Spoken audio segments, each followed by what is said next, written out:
I'm also going to tell you about Serena a little bit, because as I was thinking about this, it reminded me of many of the students that I interact with, and they go and they graduate from Brown and they go on to save the world, because Brown students, as many students want to, is they want to go out there and be of use to society. But it was interesting because Serena was one of the top students that I had ever encountered, and she was an anthropology and economics double major, top marks and everything. And so she went on to do a lot of interviews for different firms, search firms, high-powered places on Wall Street. And so, she came back and she talked to me about the whole process, and she was very excited. And so I said, well, what kinds of questions do you get asked on these interviews? Did they ask you about your calculus class? Did they ask you about your paper that you wrote? And sure enough, no. This is what employers always ask you. What are your 3 greatest strengths? How would your skills be valuable to us? And I have to admit, I ask this question too when I'm interviewing candidates. I'm always asking about their strengths, who you are as a person, what don't you like to do. So if we're all asking these questions, then what are we doing to cultivate that sense of identity, that recognition of strength, and also identifying uncertainty and saying, okay, what am I going to do to get through this? What is my learning position? And how do we celebrate that? How do we sort of support it and foster it and promote it so we can help them develop these things so that when they answer these questions, they can say with certainty, these are my strengths, and here's how I develop them, and this is what it's going to mean in this particular job.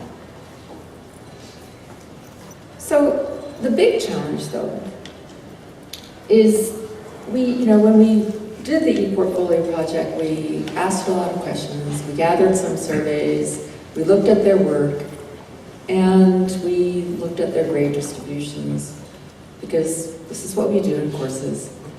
But I realized that, I think moving forward, especially with where learning analytics are going right now, there's a lot of potential. And I'm sure there are people in the room that are talking about this as well, or doing things already.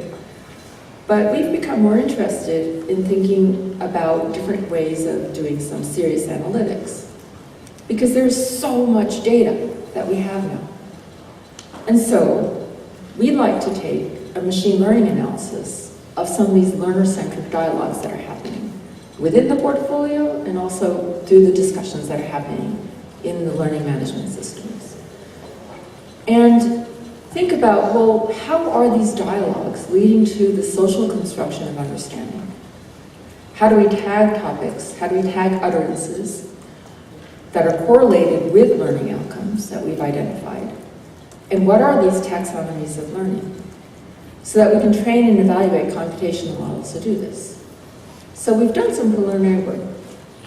And we can start to model some of these utterances and speech acts and topics in relation to the progression of learning and competencies in what we'd like them to develop. There's some work that was done by Stahl in 2006 in group cognition, where there was a complex model of how collaborative knowing and personal knowing are related. And one can say that there's certainly a cycle that happens in the process of collaborative knowing, where you're looking at certain types of knowing and understandings and identifying what these discourses are, identifying the context within which there's happening, and what are the utterances or the speech acts that are happening. But then there's the personal that's happening, and there's an interaction. And so I would venture to say that if we start to think about some of these frameworks, it allows us to get a very different profile of what we can gather from e-portfolios and understand the powerful analytics that already have been applied in other fields to thinking about this developmental process of learning.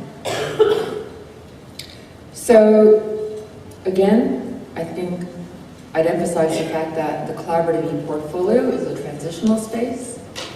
It allows for shifts in learner experience an awareness of learning positions, and comfort with uncertainty. Let's just sit a minute in that liminal space and think about it.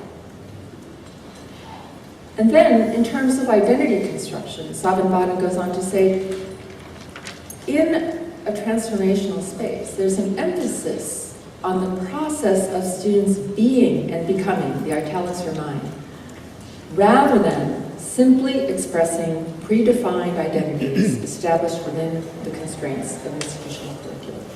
And I think this is what we can celebrate, that all of our work collectively here is allowing students not only to demonstrate and show and celebrate the ways in which they're making meaning out of what they're doing, but also thinking about their paths, their identities of being and becoming, and deciding what it means to them to be an anthropologist or a scientist.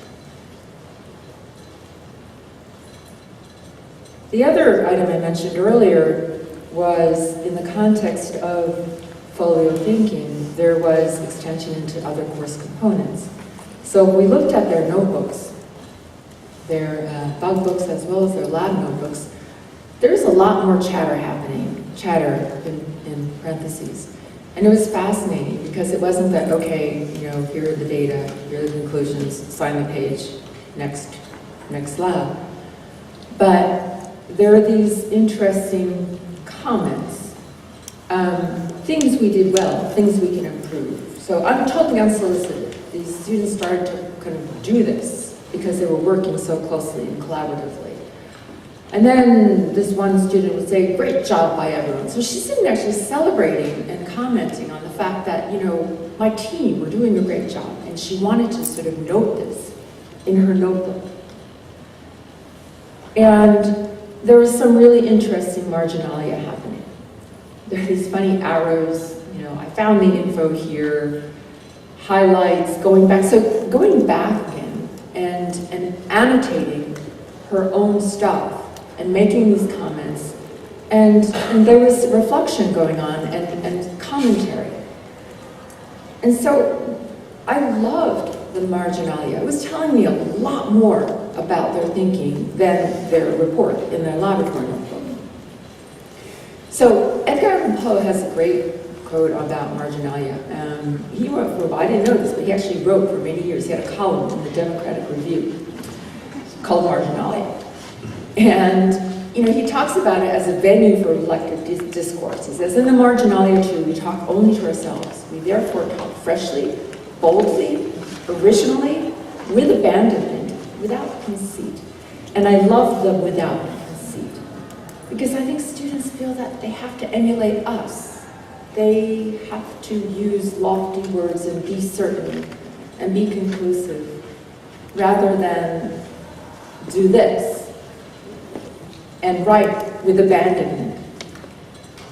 And then, interesting, when you start to go really deep into marginalia, there are a lot of people that are into this stuff. I don't know how many of you read Sam Anderson. He writes for the New York Times. But he has this terrific blog online on marginalia. And he talks about it as the most intimate, complete, and honest form of criticism possible. A moment-by-moment record of what a book actually feels like to the actively reading brain, because he's a book critic. And I love the notion of thinking about what a book feels like to the brain. How do we get our students to really have that same kind of joy? This is what it feels like to my brain when I'm engaged in this activity. If you go on his blog, what's interesting is he actually has all of these images of the marginalia he's written over the course of a year on different books. And then what he did was, he was so pleased with the process for himself, because he's commenting on these authors and he's writing, and there's this hilarious one where I forget which book it was, but apparently the writer had been repeating this phrase over and over again. And at one point he writes in marginalia, you know, if I read this phrase one more time, I'm going to punch this book. And so, you know, and he's just able to jot this down. But then what he did was he went back the following year And he did this metacognitive thing where he started commenting on his marginality. And what's fabulous is he just has these short podcasts, these 10-second recordings of what was actually going through his mind as he was writing the comments in the margins. I would love my students to do this. I would like them to go back to that ePortfolio and annotate what's going through your mind here as you were thinking about this. Let's unpack that a bit more. And so I would love to go back to the student, even though I'm not teaching her anymore, and say, tell me a bit more. What's going on over here? Where were you in that liminal space? And how did you make it through? And what did it feel like? What did it feel like to your brain? So hopefully I've sort of prompted you to think a bit about the process of creating reflective learning communities through ePortfolios as a venue for that space. In my case, we transformed our lab groups into reflective learning communities, and there became a culture. There was a culture of peer learning and teaching. Certainly deeper thinking and real authentic alignment of theory with practice. And the great thing was they weren't stressed anymore about the data and the results. They were focusing on the process of their investigation. And they were okay with really not worrying about how far they'd get over the course of the semester. And there was certainly less anxiety about not knowing. The recognition that uncertainty is certainly an important step in the investigative process. So I would like to celebrate for all of us living the question. And I thank you very much for your time.